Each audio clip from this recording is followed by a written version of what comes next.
Hey everybody, welcome back. Wayne here. We're going to continue along the journey of our survey that Affair Recovery did a while back. Remember last week we looked at it from the viewpoint of the betrayed spouses and their responses. And this week we're going to take a look at how the unfaithful spouse responded to a question. And the question was this: what was the least productive thing you, the unfaithful spouse, did after infidelity came to light? So the question was structured very similarly to the betrayed spouse's question. There were 7 categories that we provided, and then followed by an opportunity for the participants to make other suggestions. And there were 3 that stood out, and I'm going to talk about those a little bit later. The first response, with 29% of unfaithful men and 26% of unfaithful women, they all agreed that they withheld information for too long from their partner. And from my experience, there is one thing that delays healing more than anything else, and that's stringing the affair and the discovery process along. We call it Trickle Truth. It's tempting to try to control your spouse's reaction by controlling the flow of information. But to reestablish trust and safety, the unfaithful spouse has to first trust their mate with the information. And the longer the details of the affair are dribbled out, the more difficult it becomes to reestablish trust, as well as to move beyond the discovery stage to the tasks of grieving and forgiving. And every time your spouse gets a new piece of information, it takes them right back to the beginning. And quite often in my practice, what I've seen is it takes them even further back, because now there's almost like it's another betrayal that you didn't share with me beforehand and you lied to me. So that was another betrayal piled on to the top of the last one. So that just compounds every time that there's a little bit more information that trickles out. If you're currently in the discovery stage with your spouse, take a lesson from these who've gone before you.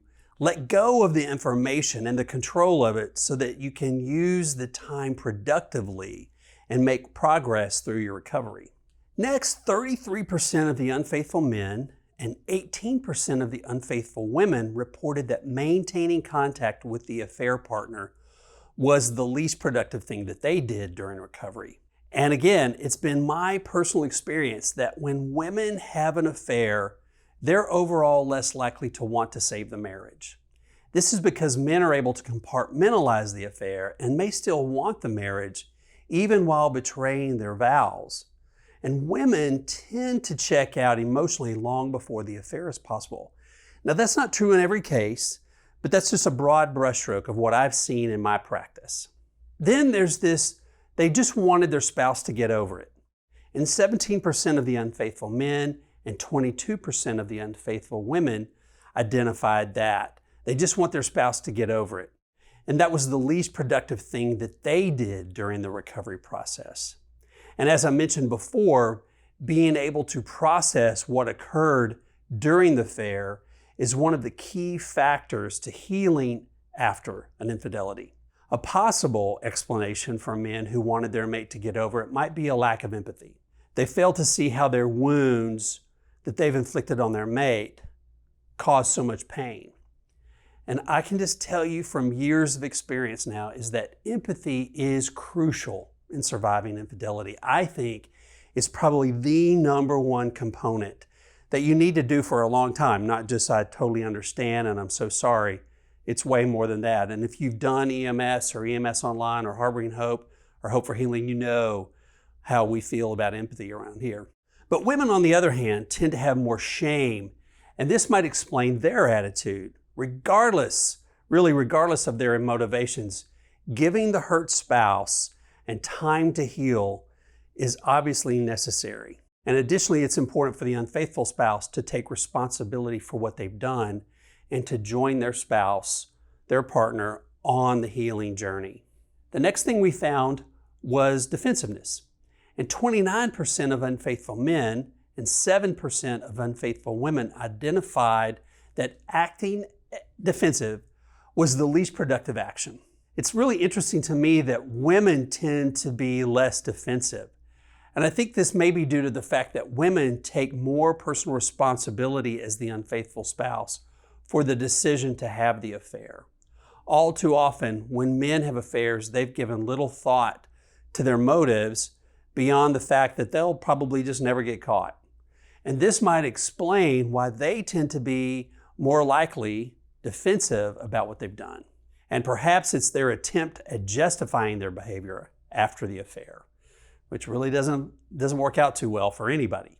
Next is one that I see quite often in my practice. So I'm kind of surprised it was as low as it was, but they act on bad advice. 12.5% of unfaithful men and only 4% of unfaithful women said they acted on bad advice. And that's really sad to say because, everybody has an opinion as to what they would do if they were ever in your situation. Yet people actually walking through recovery seem to always report surprise as to how they responded when the infidelity came to light. There was another study done by Divorce Magazine a few years ago that said something like 85% of the people that were surveyed, and it was 1,000 people that were surveyed in this study, 85% of them said that they would leave if their partner ever cheated, but only 24% of them actually did. There's a big disparity there. Most of us believe if we're cheated on, we'll be out of there. But the other factors, like I said, come into play and they influence our decisions. Hopefully the people we listen to are those who have successfully navigated the recovery process. It's why I love Affair Recovery and the forums and the support and the community that they provide. And last, the refusal to get outside help. None of the unfaithful men and only 11% of the unfaithful women reported not getting outside help as their least productive action. Personally, I believe that infidelity tends to be more shameful for women than in men. At least that's what I see in my office. And this shame might account for why these women are less likely to get outside help. It might also be the fact that men are more likely to want to salvage the relationship or the marriage, and therefore they've had more motivation to get help from the very beginning.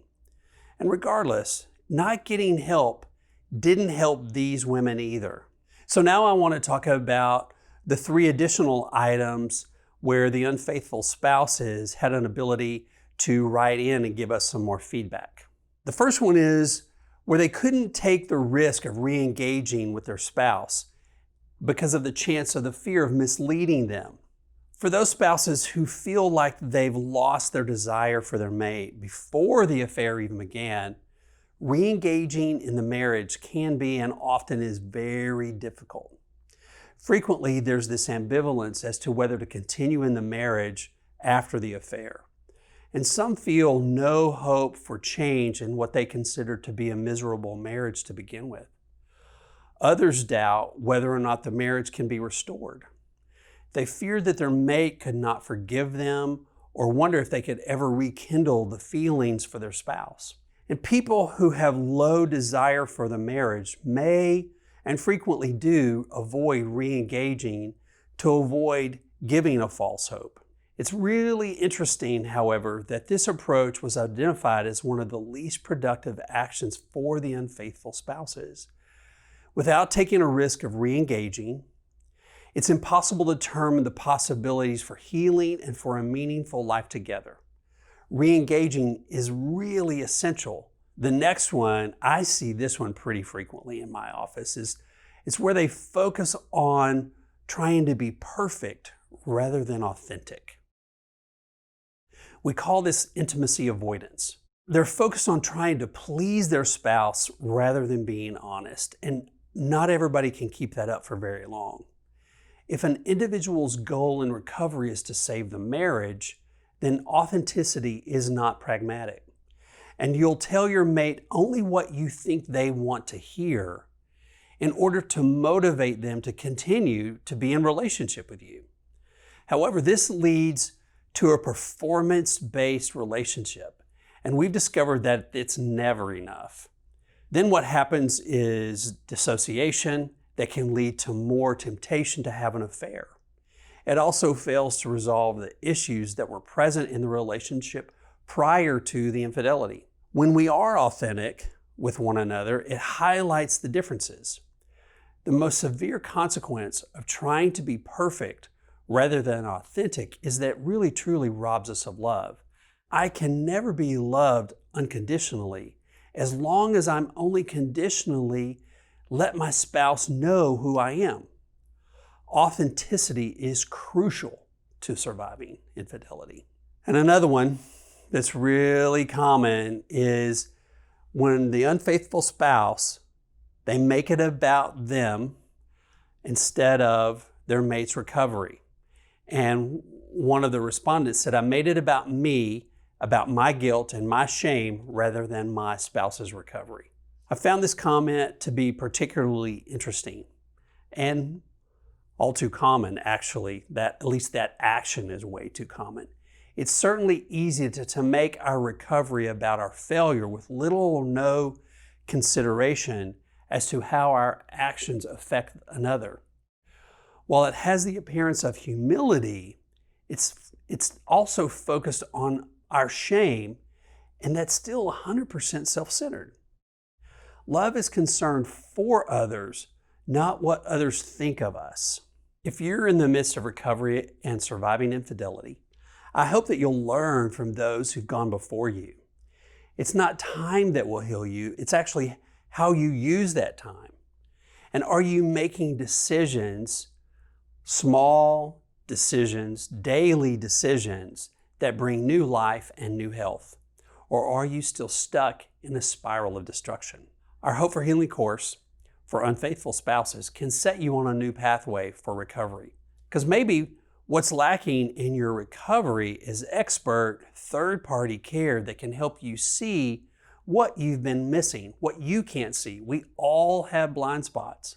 Perhaps your frustration at the inability to gain momentum and new life has created a willingness to finally trust an expert and some really good community with your recovery. If you've been unfaithful and want to get your life back and maybe your marriage, sign up for the Hope for Healing course. At least go take a look at it under the Programs tab and ask some questions of some people that have been through it. It's always good to be with you. Please join me again next week. And until then, know that we are hoping for the best and we are here to support each and every one of you any way we can. Thanks so much for joining me.